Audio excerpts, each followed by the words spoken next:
Coffee గుమగుమలాడే దీని సువాసనకు మనసు మైమరిచిపోతుంది. దాదాపు చాలా మందికి కాఫీ గుబ్బాలింపుతోనే శుభోదయం మొదలవుతుందంటే అతిశయోక్తి కాదేమో. అందులోనూ అరకు కాఫీ మరింత ప్రత్యేకం. అరకు కాఫీ రుచిపై ప్రధాని మోదీ మనసులో మాట చెప్పడంతో దీని గొప్పదనం మరోసారి ప్రపంచానికి పరిచయమైంది. తూర్పు కనుమల్లో గిరిజనులు సహజ పద్ధతిలో సాగు చేసే అరకు కాఫీ ఖ్యాతి ఇప్పటికే ఖండాంతరాలు దాటేసింది. ఇటీవలే ఆర్గానిక్ సర్టిఫికేషన్ను సాధించగా పార్లమెంటు ప్రాంగణంలో స్టాళ్లు ఏర్పాటై మరింత ఘనతను సొంతం చేసుకుంది. దీంతో మన్యం గిరిజనానికి మరో గొప్ప గుర్తింపు లభించినట్లవుతోంది. ఈ నేపథ్యంలోనే అరకు కాఫీని స్టార్ బక్స్ స్థాయికి చేర్చేందుకు కూటమి ప్రభుత్వం చర్యలు తీసుకుంటోంది. మరి అరకు కాఫీ ప్రత్యేకతలు, ప్రపంచవ్యాప్తంగా దాని విశిష్టత, స్టాళ్ల ఏర్పాట్లు, కాఫీ ప్రియుల అభిప్రాయాలు మనము తెలుసుకుందాం. వింటే భారతమే వినాలి, తింటే గారెలే తినాలి. ఇప్పుడు తాగితే అరకు కాఫీనే తాగాలి అనేది తెలుగు రాష్ట్రాలు సహా దేశ విదేశాల్లోని కాఫీ ప్రియుల అభిప్రాయం. ప్రపంచంలో ఎన్నో రకాల కాఫీలు ఉన్నా అరకు కాఫీ వాటన్నింటినీ దాటుకుంటూ అంతర్జాతీయంగా మంచి గుర్తింపు సాధిస్తోంది. ఇప్పటికే లండన్, ప్యారిస్ లాంటి ప్రాంతాల్లో అరకు కాఫీని అడిగి మరీ రుచి చూస్తున్నారు కాఫీ ప్రియులు. అలా మరిన్ని దేశాలకు ప్రీతికరమైన పానీయమైంది. పార్లమెంటులోనూ అరకు కాఫీ ప్రత్యేక స్థానం సంపాదించుకుంది. ప్రకృతి సిద్ధంగా పండిన కాఫీ గింజలు నాణ్యత ప్రమాణాలు పాటించి కాఫీగా మార్చే గిరిజనుల కష్టం, ఆంధ్రప్రదేశ్ ప్రభుత్వ చేయూత వెరసి అరకు కాఫీ అంతర్జాతీయ ఖ్యాతి గడించింది. ప్రధాని మోదీ సైతం తన మనసులో మాట మన్ కీ బాత్ కార్యక్రమంలోనూ దీని ప్రత్యేకతలు వివరించారు. साथियों, भारत के कितने ही प्रोडक्ट्स हैं जिनकी दुनिया भर में बहुत डिमांड है, और जब हम भारत के किसी लोकल प्रोडक्ट को ग्लोबल होते देखते हैं तो गर्व से भर जाना स्वाभाविक है. ऐसा ही एक प्रोडक्ट है अराकू कॉफी. अराकू कॉफी आंध्र प्रदेश के अल्लूरी सीताराम राजू जिले में बड़ी मात्रा में पैदा होती है. ये अपने रिच फ्लेवर और अरोमा के लिए जानी जाती है. अराकू कॉफी की खेती से करीब 1.5 लाख आदिवासी परिवार जुड़े हुए हैं. अराकू कॉफी को नई ऊंचाई देने में गिरिजन कोऑपरेटिव की बहुत बड़ी भूमिका रही है. इसने यहाँ के किसान भाई बहनों को एक साथ लाने का काम किया और उन्हें अराकू कॉफी की खेती के लिए प्रोत्साहन दिया. इससे इन किसानों की कमाई भी बहुत बढ़ गई है. इसका बहुत लाभ कोंडा डोरा आदिवासी समुदाय को भी मिला है. कमाई के साथ साथ उन्हें सम्मान का जीवन भी मिल रहा है. मुझे याद है एक बार विशाखापत्तनम में आंध्र प्रदेश के मुख्यमंत्री चंद्रबाबू नायडू गारू के साथ मुझे इस कॉफी का स्वाद लेने का मौका मिला था. इसके टेस्ट की तो पूछिए ही मत, कमाल की होती है ये कॉफी. अराकू कॉफी को कई ग्लोबल अवार्ड्स मिले हैं. दिल्ली में हुई G20 समिट में भी कॉफी छाई हुई थी.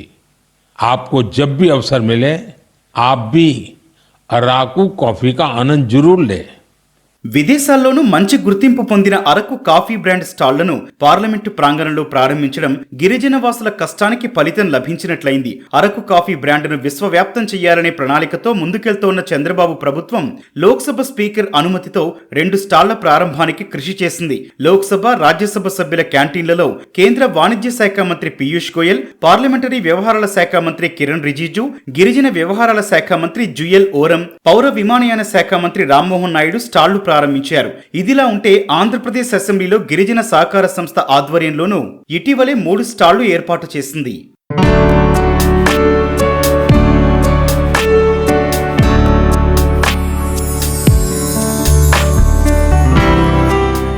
పార్లమెంటు ప్రాంగణంలో స్టాళ్లు ఏర్పాటే కాదు, అనేక ప్రత్యేకతలు కలిగి ఉంది అరకు కాఫీ. కొన్నేళ్ల క్రితం జర్మనీకి చెందిన గ్లోబల్ ల్యాండ్స్కేప్ సంస్థ గ్లోబల్ ల్యాండ్స్కేప్ హీరోస్ కోసం నిర్వహించిన నామినేషన్లో అరకు రైతులు ప్రథమ స్థానంలో నిలిచారు. ప్యారిస్ లో జరిగిన ప్రతిష్టాత్మక ప్రిక్స్ ఎపిక్యూర్ 2018 పోటీల్లో బంగారు పతకం సొంతం చేసుకుంది. ప్యారిస్ లోని లే మరైస్ ప్రాంతంలో 2017 నుంచి అరకు కెఫే నిర్వహిస్తున్నారు. ఆ నగరం పాంథియాన్ సమీపంలో 2వ అరకు కాఫీ షాప్ ప్రారంభించారు. అరకు కాఫీతో ప్రపంచం మేల్కొంది చేరుకుంటోందని ప్రముఖ పారిశ్రామికవేత్త ఆనంద్ మహీంద్రా ఎక్స్లో పోస్ట్ చేయడం విశేషం.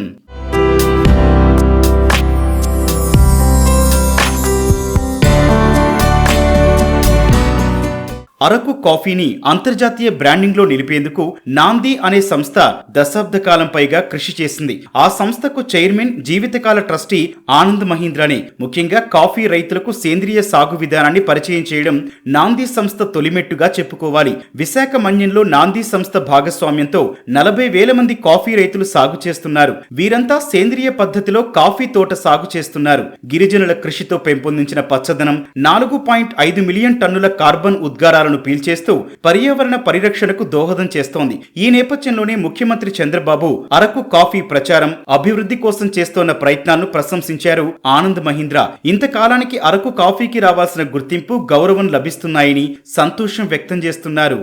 ప్రకృతితో అనుసంధానం ఎందుకు గిరిజనులు ఎందుకు నిరంతరం అక్కడ వారు ఉండడం, అదే సమయంలో ప్రకృతి వచ్చిన ఫలాలను వాళ్ళు తీసుకొచ్చి మనకివ్వడం, లేకపోతే దానిలో ఆదాయ మార్గంగా తీసుకోవడం, ఇదంతా కూడా ఒక రకమైన ప్రాసెస్. అందుకు వారికి అండగా ఉండాలని ఒక తాపత్రం. ఖచ్చితంగా అరకు కాఫీని చంద్రబాబు ఏదైతే ప్రమోట్ చేస్తున్నారో వారికి శాశ్వతంగా మంచి ఆదాయ మార్గాలు వచ్చి అన్వేషణ చేస్తాం. ఖచ్చితంగా ఒకసారి పార్లమెంట్కి వెళ్ళిన తర్వాత అది ఎలాగ ప్రమోషన్ అవుద్ది. 100% దేశంలో ఉన్న ప్రముఖ ప్రాంతాల్లో కూడా, అంటే ఆధ్యాత్మికంగా ఉన్న ప్రాంతాలు అవ్వచ్చు, లేకపోతే ఒక నగరాలు ఏవైతే ప్రధాన నగరాలు ఏవి ఉన్నాయో నెక్స్ట్ కూడా ఇంకా ఆలోచనలు ఇప్పుడే వచ్చింది. ఐటీ కంపెనీలు ఎక్కడైతే ప్రధానంగా ఉన్నాయి, బెంగళూరు అవ్వచ్చు, అలాగే చెన్నై అవ్వచ్చు, అలాగే హైదరాబాద్ అవ్వచ్చు, అక్కడ ఎందుకంటే అరకు కాఫీని పరిచయం చేస్తే వాళ్ళు కూడా టేస్ట్ చేయాలి. 2-3 సార్లు వాళ్ళు సిప్ చేస్తారు కనుక ఖచ్చితంగా దాన్ని కూడా ప్రయత్నం చేస్తున్నాం. దానికి ముఖ్యమంత్రి గారు అనుమతులు తీసుకొని దాని మీద కూడా ఏర్పాట్లు చేస్తాం. ఉత్తరాంధ్ర ప్రాంతంలో, ముఖ్యంగా అల్లూరి జిల్లా ప్రాంతంలో సహజ సిద్ధంగా కాఫీ పంట సాగు చేస్తారు. కాఫీ గింజల ఉత్పత్తి, పొడి తయారీ గిరిజన సహకార సంస్థ ఆధ్వర్యంలో జరుగుతుంది. అల్లూరి సీతారామరాజు జిల్లా మన్యంలో 2014 వరకు 1,00,000 ఎకరాల్లోపే కాఫీ సాగయ్యేది. అందులో దాదాపు సగం ఎకరాల్లోనే పంట అందుబాటులోకి వచ్చేది. ఆ తర్వాత పంట సాగుకు రైతులను అనేక రకాలుగా ప్రోత్సహించింది నాటి చంద్రబాబు ప్రభుత్వం. మొత్తంగా ప్రస్తుతం 2.41 లక్షల ఎకరాల్లో పంట సాగవుతోంది. ఐటీడీఏ, సిజిసి విభాగాల తోడ్పాటు కల్పించింది. సాగులో మెలకువలు, మార్కెటింగ్ కోసం నాంది ఫౌండేషన్ వంటి స్వచ్ఛంద సంస్థలతో సహకారం అందేలా చేసింది. అలా 2016లోనే మన్యం కాఫీని అరకు కాఫీగా చంద్రబాబు ప్రాచుర్యంలోకి తీసుకొచ్చారు.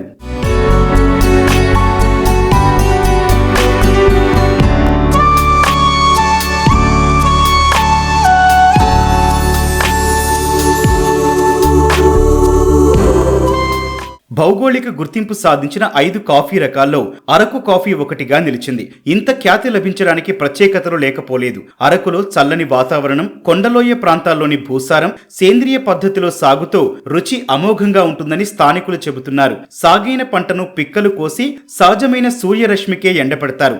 అందుకే రుచిలోనూ స్వచ్ఛత కనిపిస్తుంది. ఇక అరకు పర్యాటకులకు అక్కడి కొండవాలు ప్రాంతాల్లో ఎత్తైన చెట్ల మధ్య కాఫీ తోటలు కొత్త అనుభూతులు అందిస్తాయి. ప్రపంచంలో కాఫీ సేవించే వారిని ఆకట్టుకోవడంలో అరకు కాఫీ ముందంజలో ఉంటోంది. రుచిలో మేటిగా నిలుస్తోన్న అరకు కాఫీ ఇప్పుడు ఆంధ్రప్రదేశ్కు పేరు తెచ్చి పెడుతోంది.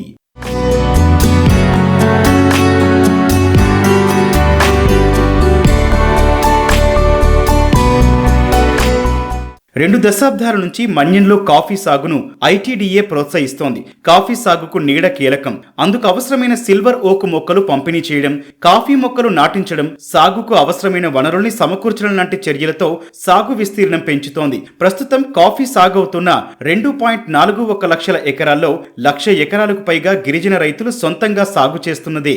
మిగిలినది ఏపీఎఫ్డీసీ కాఫీ బోర్డు ఆధ్వర్యంలో సాగవుతోంది. జీసీసీ, ఐటీడీఏ అందించిన ప్రోత్సాహకానికి గిరిజన రైతులు ముందుకొచ్చి సేంద్రియ పద్ధతిని అలవాటు చేయడంతో ఇప్పుడు అరకు కాఫీ ప్రపంచ కాఫీ ప్రేమికుల మన్ననలు పొందుతోంది. సో ఇంకొకటి ఈ సంవత్సరం స్పెషల్గా ఏమైంది అంటే మనకి ఫస్ట్ టైం జీసీసీ తరపు నుంచి ఆర్గానిక్ సర్టిఫికేషన్ వచ్చింది. సో ఈ ఆర్గానిక్ సర్టిఫికేషన్ కోసం మేము లాస్ట్ 3 years నుంచి ప్రయత్నం చేస్తున్నాము. సో ఈ 3 years నుంచి మంచిగా ఆర్గానిక్ ఫార్మ్ ప్రాక్టీసెస్ ఫాలో అయ్యి ఈ సంవత్సరం మనకు ఎన్పిఓపి సర్టిఫికేషన్ వచ్చింది. ఈ సర్టిఫికేషన్తో ఏంటంటే మాకు ఎక్స్పోర్ట్ చేయడం చాలా ఈజీ అవుతుంది. యూరోపియన్ కంట్రీస్లో, తర్వాత అమెరికాస్లో కూడా ఈ ఎక్స్పోర్ట్ చేయడం చాలా ఈజీ అవుతుంది. తర్వాత ఆల్రెడీ మనకి చాలా క్వెరీస్ కూడా వస్తాయి. తర్వాత దాంతోపాటు టాటాస్తో కూడా మనకి ఒక అగ్రిమెంట్ అవుతుంది, ఆ ప్రాసెస్ కూడా జరుగుతుంది. టాటాస్కి కూడా మేము ఆర్గానిక్ కాఫీ ప్రొవైడ్ చేస్తాం. బట్ ఇది ఆర్గానిక్ రావడం వల్ల మనం ఒక డిఫరెన్షియల్ ప్రైస్ కూడా ఫార్మర్స్కి ఇస్తాం. సో మామూలుగా ఏదో ఒకటి ప్రైస్ ఉంటే దాంట్లో 100-200 వేరియేషన్ ఉంటుంది. సో ఇనిషియల్గా మేము 100 వేరియేషన్ పెట్టాము. ఆ తర్వాత మంచి whatever profit we get దాంతో కూడా ఒక బోనస్ బ్యాక్ ఫార్మర్స్కి వెళ్తుంది. సో ఇలాంటివి చాలా ఎక్సర్సైజెస్ చేస్తున్నాము. తర్వాత ప్రతి ఈవెంట్లో ప్రతి ప్లేస్లో అరకు కాఫీకి గురించి మేము అందరికీ చెప్తాం. విశాఖ ఏజెన్సీలో ఏటా 12,000 టన్నులకు పైగా కాఫీ గింజలు ఉత్పత్తి అవుతాయి. వీటిని జీసీసీ, నాంది ఫౌండేషన్తో పాటు కొందరు దళారులు కొనుగోలు చేస్తున్నారు. కాఫీ గింజలకు మంచి ధర కల్పించాలనే ఉద్దేశంతో జీసీసీ కొనుగోలు ప్రారంభించిన తర్వాత రైతులకు మరింత దన్ను దొరికింది. మార్కెట్లో అరకు బ్రాండ్కు మంచి ధర తీసుకొచ్చే దిశగా జీసీసీ కృషి చేస్తోంది. వివిధ ఫ్లేవర్స్ తో మార్కెట్లోకి తీసుకొచ్చి మంచి గిరాకీ వచ్చేలా చేయడంలోనూ జీసీసీ విజయం సాధిస్తోంది. అంతర్జాతీయ ప్రమాణాల మేరకు ప్యాకింగ్ చేస్తోంది జీసీసీ. దీంతో పాటు రాష్ట్రంలోని విమానాశ్రయాలు, ప్రముఖ పర్యాటక, వాణిజ్య, ప్రభుత్వ కార్యాలయాల ప్రాంగణాల్లో జీసీసీ స్టాల్స్ నిర్వహిస్తూ బ్రాండింగ్ ను మరింత పెంచే ప్రయత్నం చేస్తున్నారు జీసీసీ అధికారులు.